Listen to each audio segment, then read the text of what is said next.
저는 오늘 본문의 말씀을 가지고 성령 강림의 영적 의미, 이런 제목으로 하나님 말씀을 증거하도록 하겠습니다.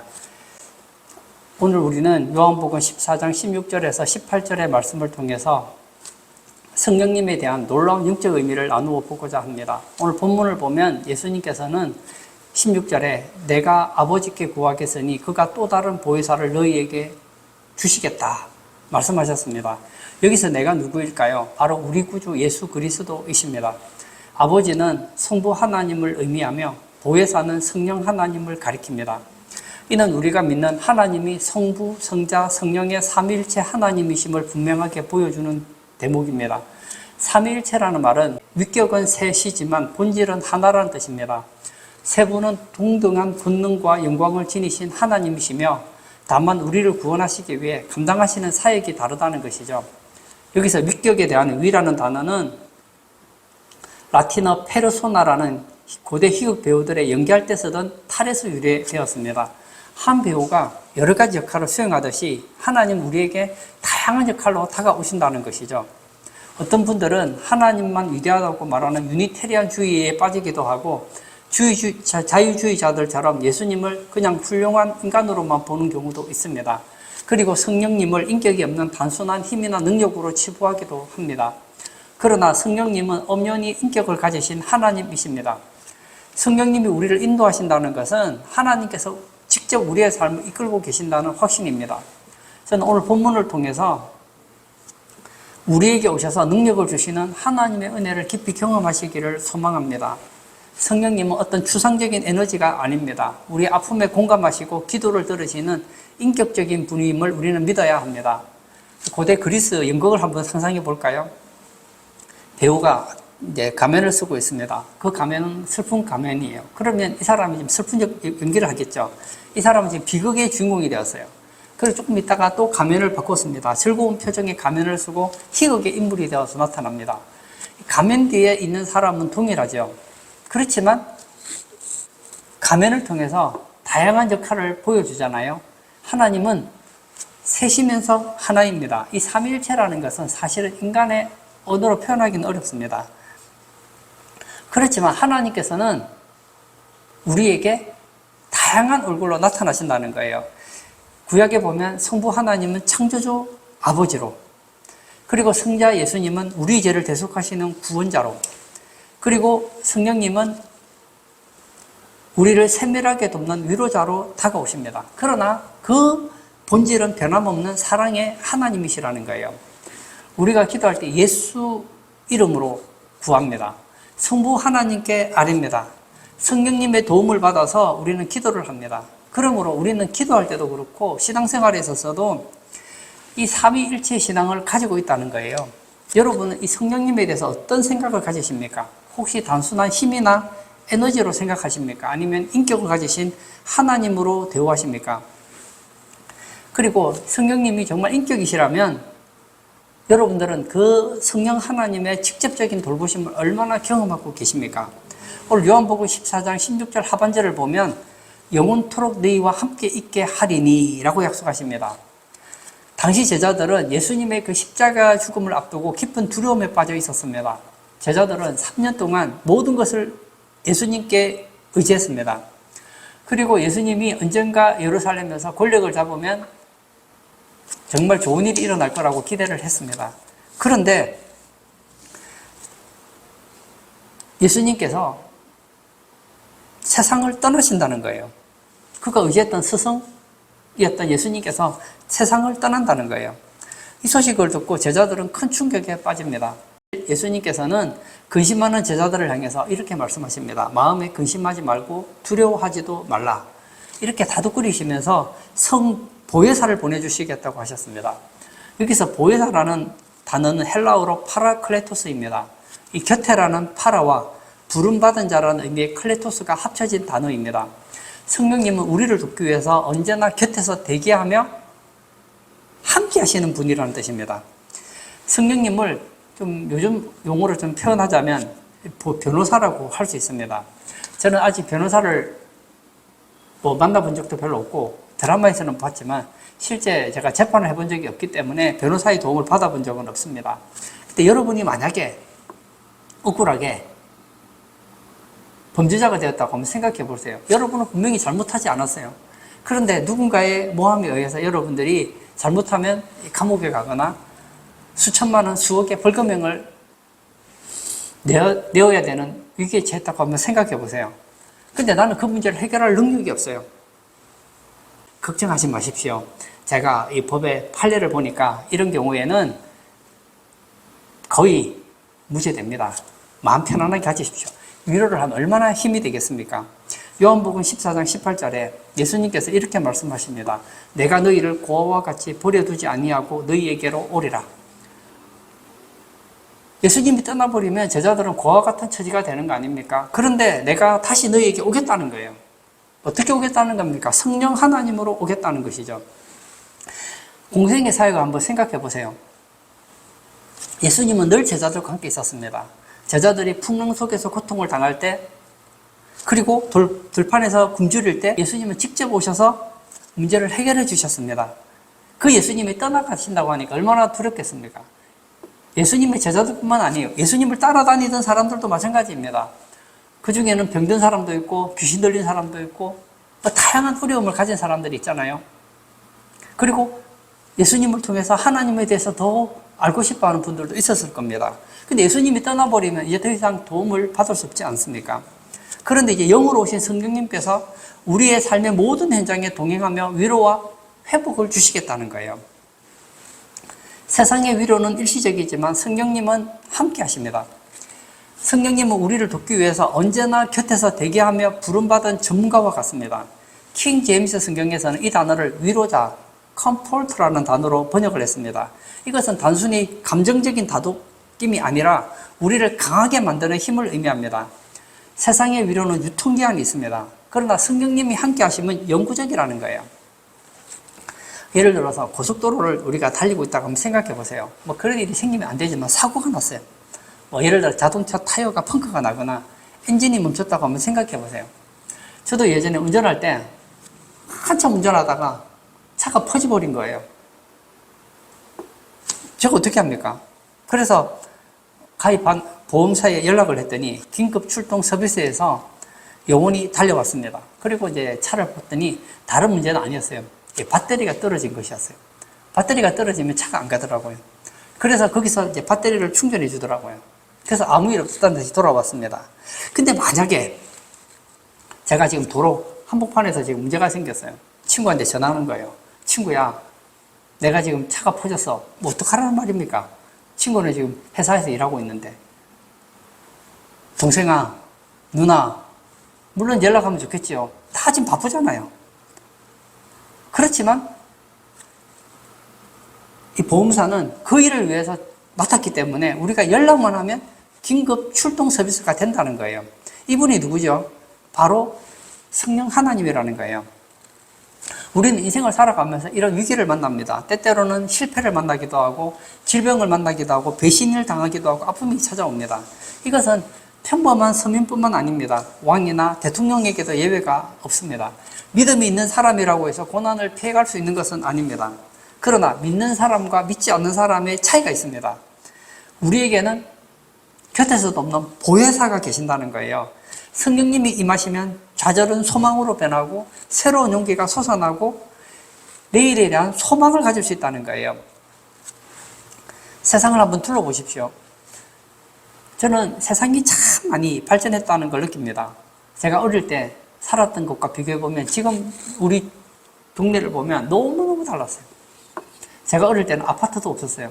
근데 제가 초등학생 되니까 동네 아파트가 하나씩 생기더라고요.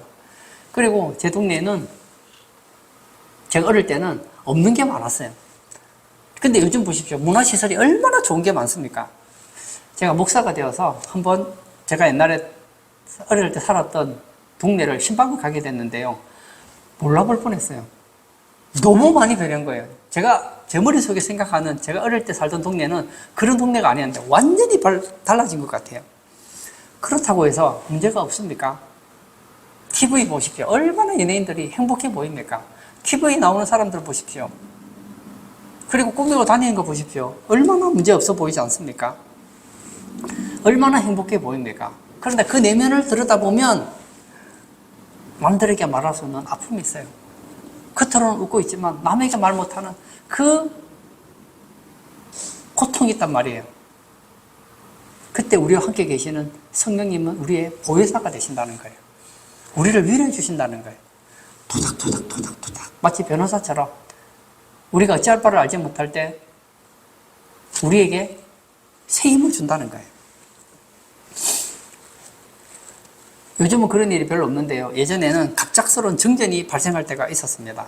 그래서 갑자기 깜깜해졌다고 한번 생각해 보세요. 그러면 가전제품이 멈추고 혼란에 빠집니다. 그렇게 놔두면 냉장고에 있는 음식들 다 상해버리게 되잖아요.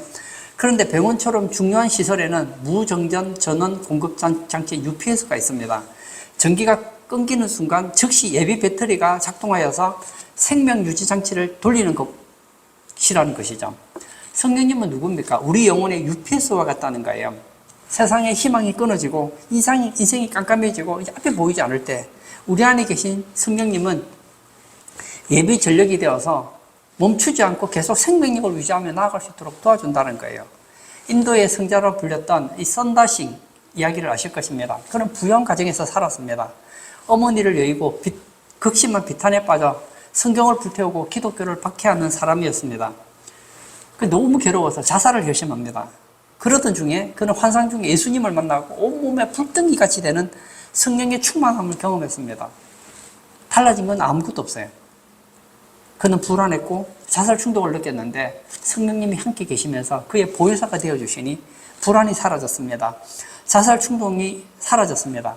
그는 평생 보혜사 성령님과 동행하며 티베트 선교에 헌신했습니다. 그가 죽기 전에 이런 말을 했습니다. 보혜사 성령님께서 내 평생에 한 번도 떠나신 일이 없었습니다. 선다싱이 우리와 다른 것이 있다면 그는 늘 성령과 함께하는 사람이었다는 거예요.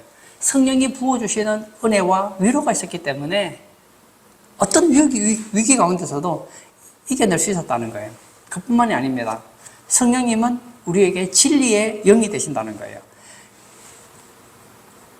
요한복음 14장 17절 제가 한번 읽어볼까요? 그는 진리의 영이라 세상은 능히 그를 받지 못하나니 이는 그를 보지도 못하고 알지도 못함이라. 그러나 너희는 그를 아나니 그는 너희와 함께 거하심이요 또 너희 속에 계시겠음이라.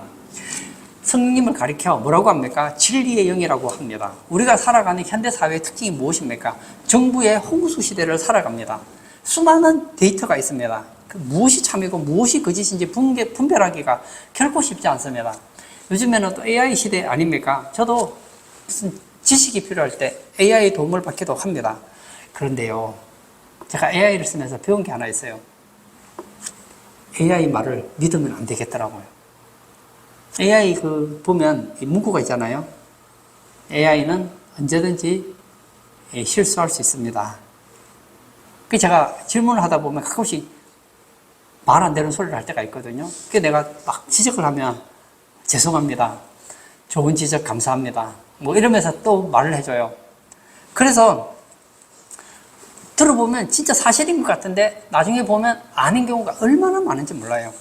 거짓의 아비인 마귀는 마치 딥페이크처럼 가짜 뉴스를 만들어내서 우리를 미혹합니다. 이 길이 성공의 길이다. 이렇게 살아야 대접받는다 하고 우리를 속입니다. 그래서 요즘에 이 방송을 보십시오. 이 광고를 보면은 저는 이것은 진짜 완전 딥페이크라고 생각해요. 어떤 A 회사에서 만든 제품이 있어요. 마치 그 제품을 써야지 행복한 가정이 될 것 같고 그 영양제를 먹으면 진짜 평생 아프지 않을 것 같고 저 여행사를 통해서 여행을 가야지 인생이 더 나을 것 같은 그런 착각을 자꾸 주지 않습니까? 그런데 그렇지 않다는 거예요. 여러분, 성령님은 우리의 영혼이 오염되지 않도록 악한 생각을 걸러내십니다. 하나님의 말씀이라는 하나님의 뜻으로 이 세상에 잘못된 것을 걸러내는 거예요. 저는 어려서부터 제가 성경을 알았다는 것이 얼마나 감사한지 모릅니다. 왜냐하면 제가 성경을 몰랐다면 이 세상의 수많은 지식 속에서 저는 아마 헷갈렸을 것 같아요. 어디가 길이냐, 어디가 진리냐, 어디가 소망이냐 헷갈렸을 것 같아요. 근데 저는 어려서부터 성경을 알아서 너무 좋습니다. 그래서 저는 성경과 다른 거는 무조건 걸러내요. 여러분, 성경은 참된 지식입니다. 진리입니다. 그런데 성경과 틀린 건 무조건 틀린 거예요. 여러분, 뉴스에 속지 마십시오. 방송에 속지 마십시오. 우리 주변에 보면 우리를 속이는 이 가짜가 너무너무 많아요. 요즘에 뭐 과학, 그러면 끔찍 넘어가요. 넘어가지 마세요. 제가 유명한 그 뭐 학자의 글들 보면요, 틀린 소리 많이 하더라고요. 오해하지 마세요. 제가 똑똑하다는 게 아니에요. 제게는 진리의 영이신 성령이 계시기 때문입니다. 오늘 성경 13절에 보면 이런 말씀이 있죠. 그러나 진리의 성령이 오시면 그가 너희를 모든 진리 가운데로 인도하시리니 그가 스스로 말하지 않고 오직 들은 것을 말하며 장래 일을 너희에게 알리시리라. 진리의 영이신 성령님이 오면 우리를 모든 진리 가운데로 인도한다는 거예요. 진리는 말씀의 영이거든요. 성경을 깨닫게 하고 성경대로 인도한다는 거예요. 근데 우리가 알아야 돼요. 성경을 바로 알아야 돼요. 성경을 가지고 있을 때 하나님께서는 성령을 통하여 우리로 하여금 진리의 길로 인도하신다는 거예요. 그리고 장래 일을 알게 해주신다는 거예요. 여러분, 요즘에 보면 이 다양한 소설 중에 이 회귀 소설이 많아요. 회귀가 뭐죠? 죽었다가 과거로 돌아가는 거예요. 또 어떤 경우에는 죽었다가 미래에 태어나기도 하고, 요즘에는 장르가 다양해요. 인간도 보면 막 온갖 종류의 영물을 만들기도 하고 그러잖아요. 그런 걸 보면 그럴 수도 있겠다 하고 생각할지도 모르겠어요. 근데 그렇지 않다는 거예요. 잘못된 건 잘못된 거예요. 그뿐만이 아닙니다. 우리가 인생을 살아가면서 내가 옳다고 생각하는 길이 있어요. 그 길을 가보니까 잘못 갈 수가 있잖아요. 왜냐? 세상의 가르침대로 가다 보면 그 길이 행복의 길이요, 성공의 길이요, 그리고 바른 길이라고 갔는데 잘못 갈 때가 있잖아요. 그때 성령님은 우리의 뭐가 된다고요? 진리가 되신다는 거예요. 장래 일을 다시 가르쳐 준다는 거예요. 제가 내비게이션을 쓰면서 참 도움을 많이 받았는데요. 내비게이션을 달고 이제 운전을 하잖아요. 근데 제가 가끔씩 보다 보면 이 내비게이션의 그 길을 보면서 헷갈릴 때가 있어요. 어떻게 보면 이게 좀 우회전 해야 되는데 지금 우회전 해야 되는 것인지 조금 더 가서 우회전 해야 되는지 헷갈릴 때가 있단 말이에요. 그래서 어떨 때는 먼저 우회전하기도 할 때가 있단 말이에요. 먼저 우회전을 하면 길을 잘못 든 거예요. 그러면 내가 원하는 목적지에 도달할 수 없지 않습니까? 그러면 어떤 일이 생기느냐 하면 내비게이션에서 소리가 납니다.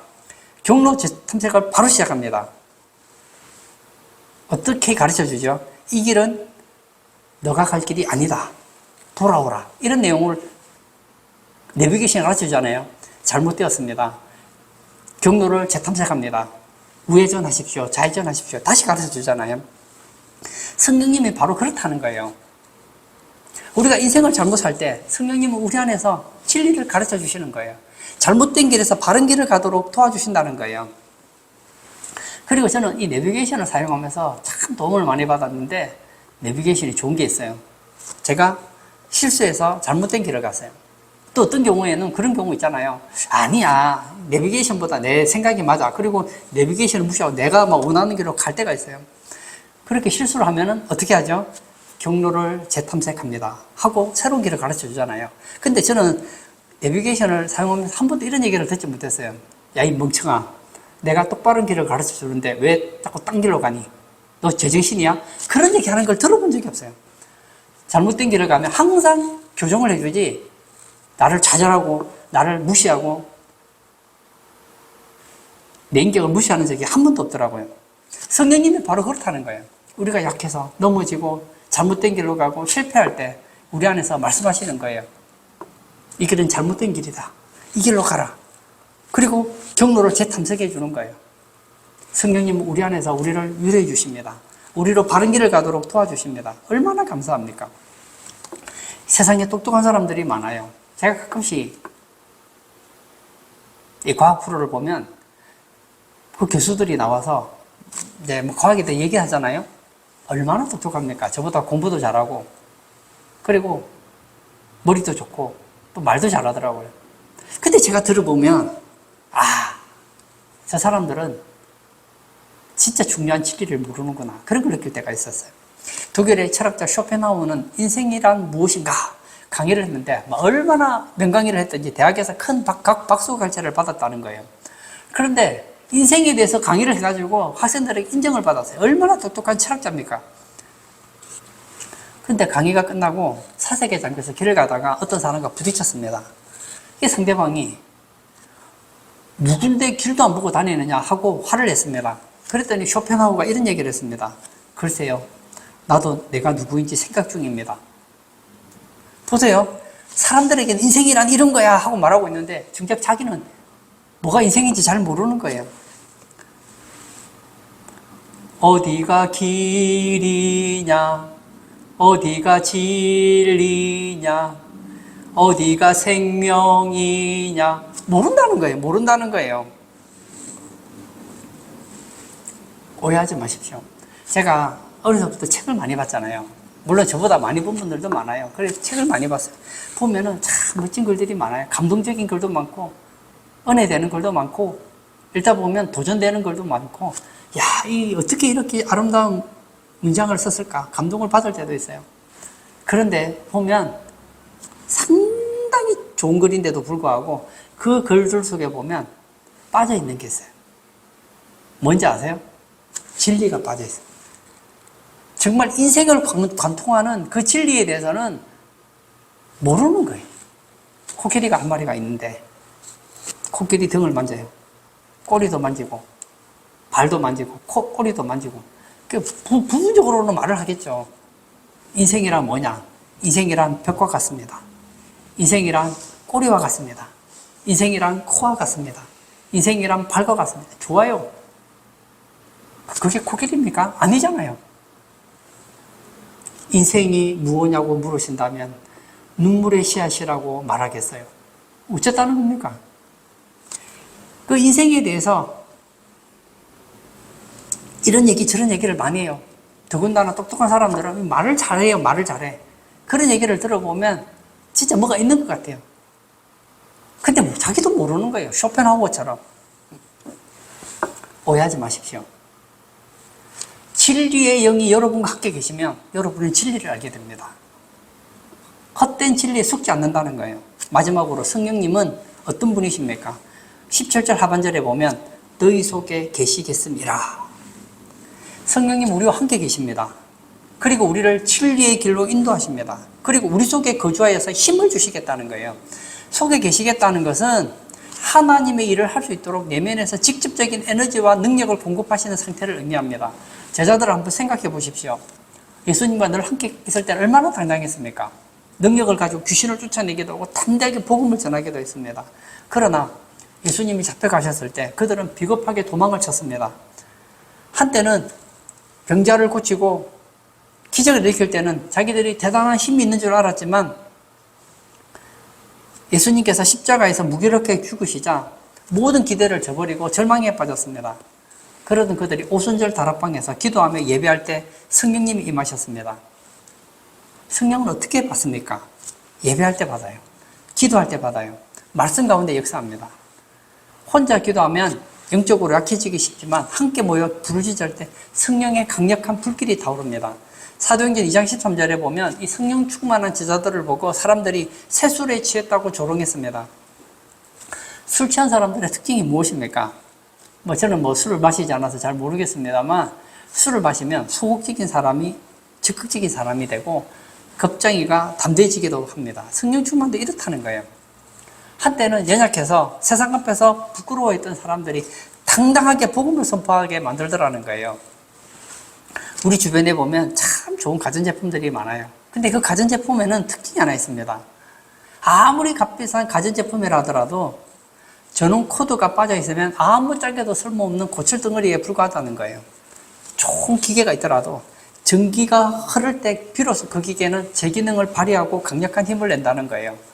우리 성도들도 마찬가지라는 거예요. 우리가 교회 나와서 성경 지식을 공부하고 교회 직분을 감당하다 하더라도 성령님이라는 에너지원의 코드가 빠져 있으면 위기 앞에서 아무것도 할 수 없는 무기력한 사람이 된다는 거예요.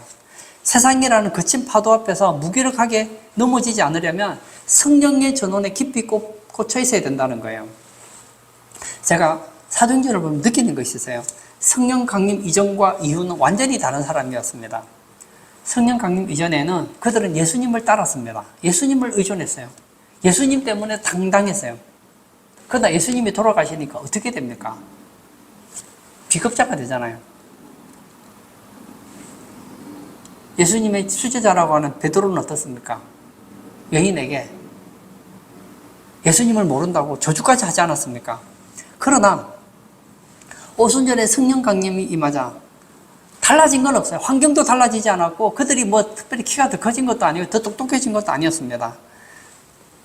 그렇지만 그들은 당당하게 능력 있는 삶을 살게 되었다는 거예요. 요한복음 14장 18절에 내가 너희를 고아와 같이 버려두지 아니하고 너희에게로 오리라. 맞습니다. 제자들은 예수님이 있을 때는 겁이 없었어요. 그리고 예수님이 계실 때는 당당했습니다.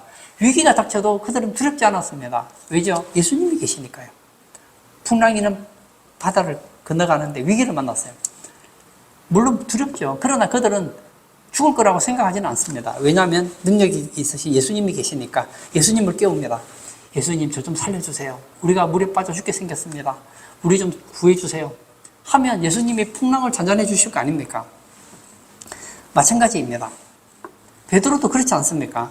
어린 비자 앞에서도 예수님을 부인하며 들들 떨던 사람이었는데 성령을 받은 후에 얼마나 당당합니까? 수천 명의 군중 앞에서 우리가 사람보다 하나님께 순종하는 것이 마땅하다. 달라진 것이 무엇일까요? 전에는 자기 능력으로 살았고 이제는 성령의 능력으로 살게 되었다는 거예요. 결론을 내리고자 합니다. 우리는 이 험한 인생을 살아갑니다. 예수님이 우리를 볼 때 고아 같은 거예요. 그래서 말씀하시죠. 너희를 고아와 같이 버려두지 않겠다. 내 힘으로 고아와 같이 살고 싶습니까? 어린 고아가 있다고 생각해 보세요. 이 험한 세상 어떻게 살아가겠습니까? 저도 이제 나이가 있고 뭐가 있으니까 이제 혼자 살아가지요. 만약에 제가 7, 8살밖에 안 됐는데 집에서 쫓겨났어요. 내가 뭘 할 수 있습니까? 아무것도 할 수 있는 게 없잖아요.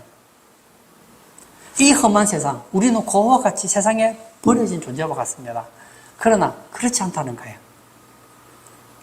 성령님이 계시기 때문입니다. 여러분, 이 험한 세상 혼자의 힘으로 살려고 하지 마십시오. 영적 코드를 성령님께 연결하십시오. 이 험한 세상에 내가 나 혼자 살 수 있다. 이런 교만을 내려놓으십시오. 할 수 있다, 하면 된다, 해보자. 이건요, 성령 안에 있을 때 하는 말이지 성령님이 없을 때 그런 소리 하면 안 되는 거예요. 성령님이 없으면 할 수 없다, 하면 안 된다, 하지 말자. 그러나 성령님이 함께 계시면 어떻게 됩니까? 할 수 있다, 하면 된다, 해보자. 이렇게 될 수 있다는 거예요. 예수님께서는 제자들이 두려웠을 때에 그들에게 성령을 약속하셨습니다. 성령 강림을 약속하셨습니다. 오늘 예배 참석하신 사랑하는 성도님, 성령님 우리와 함께 계십니다. 그 성령님은 우리의 보혜사, 변호사, 위로자가 되십니다. 뿐만 아니라 그분은 우리의 진리의 영이 되셔서 우리를 바른 길로 그리고 잘못된 길에서 옳은 길이 가도록 얼마든지 교정해 줄 수 있는 분이라는 거예요. 그리고 그 성령님의 연결만 된다면 우리는 이 세상을 힘있게, 능력있게, 당당하게 살아갈 수 있다는 겁니다. 오늘 예배 참석하신 우리 성도님들, 성령과 동행하고 성령의 연결 코드가 연결되어서 정말 주님 안에서 힘찬 인생, 복된 인생, 후회하지 않는 진리의 삶을 살아가시는 복된 성도님 다 되시길 축복합니다. 이 시간 한번 같이 기도하기를 원합니다. 세상 사람들은 인생에 대해서 말을 합니다. 이것이 인생이야. 이것이 인생이야. 얘기를 합니다. 몰라요. 자기도 모르는 걸 떠드는 거예요. 근데 우리는 알잖아요. 우리는 왜 왔고, 여기서 왜 살고, 어디로 가는지를 알아요. 그리고 이 인생을 살아가는데도 진리 가운데로 걸어갈 수 있습니다.